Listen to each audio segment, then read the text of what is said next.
तो अब हमने दो सर्विसेज पढ़ ली है। पहली है अमेजोन का EC2, देन हमने पढ़ लिया S3। Now we are moving to the Amazon auto scaling. ये एकदम इंपॉर्टेंट टॉपिक है। इसके ऊपर ऐसा भी क्वेश्चन आया कि अमेजोन के सर्विसेज बताओ और पर्टिकुलरली अमेजोन ऑटो स्केलिंग क्या है, इसके ऊपर भी क्वेश्चन है। तो ध्यान से सुनो। अमेजोन ऑटो स्केलिंग, स्केलिंग मैंने तुमको बोला था पहले भी, स्केल अप करना या स्केल डाउन करना, मतलब जो सर्वर्स है उन्हें बढ़ाना या फिर कम करना। ऑटो मतलब क्या, ये सारी चीजें ऑटोमेटिकली हो रही है। automatically adjust the number of EC2 instances based on workload। तो EC2 में हमने क्या पढ़ा था, हमें यहाँ क्या था, वर्चुअल मशीन्स मिल रहे थे, वर्चुअल कंप्यूटर मिल रहा था। तो यहाँ पे क्या होता है ना, ऑटो स्केलिंग में ये जो वर्चुअल मशीन्स है, वर्चुअल कंप्यूटर है, वो ऑटोमेटिकली स्केल अप हो जाते हैं या फिर स्केल डाउन होते हैं जिस तरीके की नीड है। First is automatic adjustment when many IoT devices send data at once.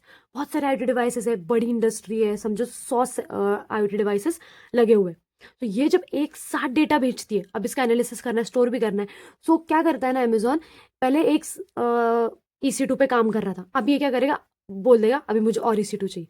तो ये EC2 सेकेंड हो जाएगा और EC2 थर्ड हो जाएगा। तो ये डेटा फिर आधा डेटा इसमें जाएगा, आधा डेटा इसमें जाएगा और फिर आधा डेटा इसमें चला जाएगा। So yes, this is a automatic adjustment which is the first point.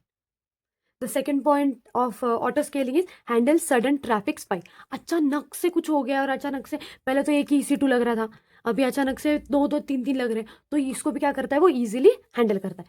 Cost reduction. अब क्या होता है, अगर तुम पहले से 3 EC2 बाय कर लो तो फिर क्या होता है, इसमें बहुत ज्यादा कॉस्ट लगता है। पर पहले अगर कम डेटा है तो तब तुम एक EC2 पे वर्क कर रहे हो, एक EC2 पे वर्क कर रहे हो, और फिर उसके बाद तुम्हें लग रहा है वैसे तुम लोग स्केल अप कर रहे हो, तो इससे क्या होता है, तुम्हारा कॉस्ट और पैसा बहुत ज्यादा बच जाता है। Improved application reliability. रिलायबिलिटी मैंने पहले भी इसमें बताया, कभी भी रिलायबिलिटी ये वर्ड है तो 24/7 याद रखना। तो क्या होता है, EC2 कनेक्टेड होता है किससे, तुम्हारा इंटरनेट से। तो तुम जब भी चाहो तब भी तुम्हारा डेटा एक्सेस कर सकते हो। So it is was improved application reliability की 24/7 तुम लोग को क्या है, ऑलवेज अवेलेबल है IoT डिवाइसेस का data. Then the fifth is rule based scaling. अब क्या होता है, देखो जो डेटा सेव भी हो रहा है EC2 में, यहाँ पे क्या होता है ना, एनालिसिस होता है अच्छे से। You can set rules like if CPU usage is greater than 70 add another server. तो कब दूसरा EC2 चाहिए होगा, तो इसके लिए भी हम लोग कुछ रूल लगाएंगे। तो उस रूल की भी पॉलिसी यहाँ पे अच्छे से बताई गई है इसमें ऑटो स्केलिंग में, कि जब अगर 70% या फिर ज्यादा ज्यादा 90% बाबा हो जाए ना, भर जाए ना, तो जल्दी से दूसरे EC2 को बुला लो, EC2 को बुला लो जल्दी से कि अब चाहिए हमें। तो यार, तो this was all about the 5 points about the Amazon auto scaling. अच्छे से इन पॉइंट्स को लिख के आना है, छोटे डायग्राम से वो भी ड्रॉ करना।